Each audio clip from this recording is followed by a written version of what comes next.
Hello everyone, আমার ছোট্ট মা বুড়িকে তার দিদি অনেক পছন্দ করে, অনেক ভালোবাসে, কখনো বুনুকে কষ্ট দেয় না। মামনি, আমার দিকে একটু তাকিয়ে বলো তো, তুমি কি তোমার বুনুকে অনেক বেশি ভালোবাসো? আমার বুনু যদি কেউ মাগে তাহলে আমি বকা দিই। আমার বুনু যদি অসুস্থই পড়ে। এটা কি তোমার পচা বুনু না লক্ষ্মী বুনু? লক্ষ্মী বুনু, এই বুনুজন আমি খুব ভালোবাসি, কিউট দেখতে। আচ্ছা যাও, তুমি পড়াশুনো করো। বুনু কিন্তু পড়াশুনো যখন শিখবে তখন কিন্তু তোমার কাছে ছাড়া আর কারোর কাছে শিখবে না, বুঝতে পেরেছো? এই জন্যই তোমার সুন্দর করে লেখা টেখা শিখতে হবে, সুন্দর করে পড়তে হবে। বড় হলে আমার লিখাই দিতে হবে। হ্যাঁ আর ছোটবেলায় হবে। হ্যাঁ, বুনু তো সবসময় বলে আমি দিদির কাছে ছাড়া পড়াশুনো করব না, তাই না?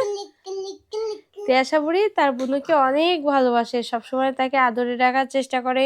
বুনু যদি খেলনা চায় সেক্ষেত্রে বুনুকে খেলনা দেয়, কখনো মারামারি করে না। সে তার বুনুকে সবসময় বেশি ভালোবাসে।